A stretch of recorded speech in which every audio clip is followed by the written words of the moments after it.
बेर चढ़ाने का बड़ा महत्व है। यहाँ चढ़ाते हैं कि नहीं चढ़ाते? चढ़ाते हैं। शिवरात्रि के दिन बेर चढ़ाने का बड़ा महत्व है।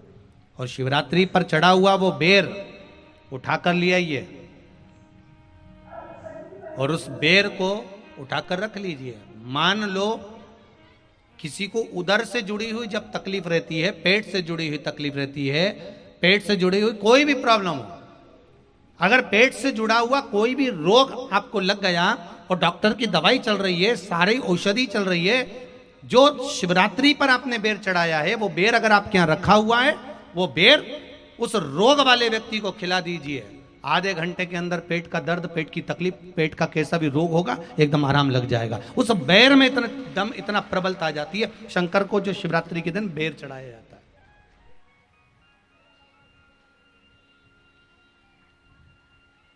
भगवान शिव पर समर्पित हुआ वो बेर का इतना महत्व महाराज।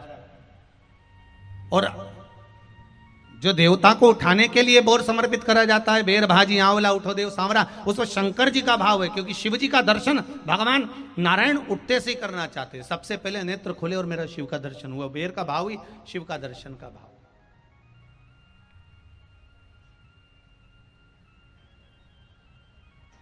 कितनी बड़ी औषधि होगी बेर के अंदर, जरा देखिएगा कि मेरे राम जी शबरी अम्बा के दरवाजे पर पहुंचे।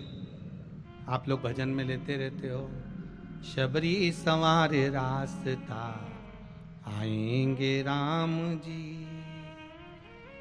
मेरा भी धन्य जीवन बनाएंगे राम जी।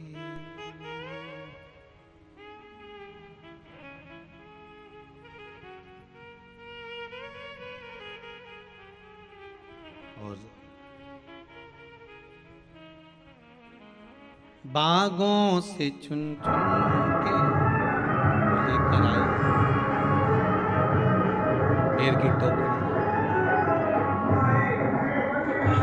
खट्टे चाहे मीठे हों पाएंगे राम जी,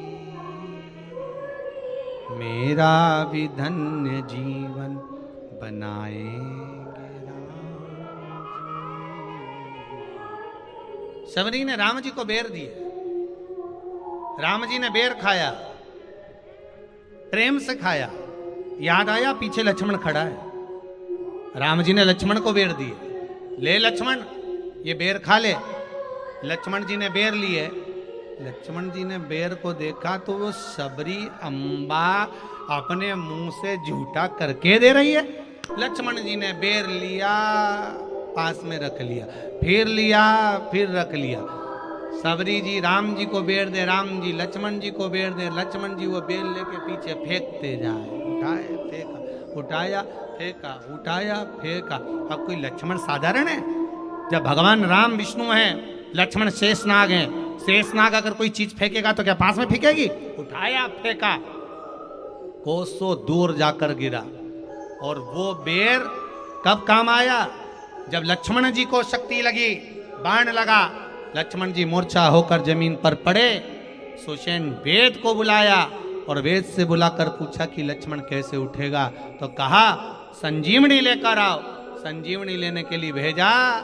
तब संजीवनी लेने के लिए जब श्री हनुमान जी महाराज गए, संजीवनी बूटी जब लेकर आए और लक्ष्मण जी को जो दी, तब राम जी पहचान गए ये संजीवनी कोई दूसरी नहीं है। लक्ष्मण जी को जो बेर खाने को दिया था वो बेर फेंक दिया था, उसी बेर की पत्ती है जिसको निचोड़ निचोड़ कर लक्ष्मण जी को खिलाना पड़ी है। तो राम जी रोते रोते बोले पहले ही खा लेता तो खाना नहीं पड़ती। कोरोना का टीका पहले ही लगवा लेता तो दादा निपटता ही नहीं। लगे तो खाया ही।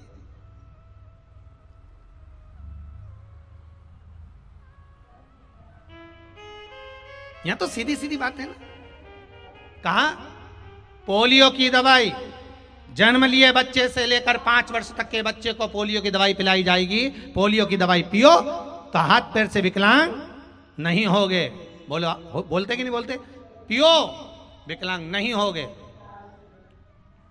जो नहीं पिएगा वो हाथ पैर से विकलांग हो जाएगा। उसी तरह शिव महापुराण की कथा, जिसका जन्म नहीं हुआ, जो माता के गर्भ में है, उससे लेकर जो मर रहा है उस तक के व्यक्ति को सुनाई जाएगी। पोलियो की दवाई नहीं पियोगे, हाथ पैर से विकलांग हो जाओगे। शिव महापुराण नहीं सुनोगे तो काम, लोभ, विषय, आसक्ति से विकलांग हो जाओगे। इसलिए सुनो, ये सुनने का विषय है, इसको श्रवण करना, हमारे जीवन में उतार मिलेगा। प्राप्त होना बड़ा मुश्किल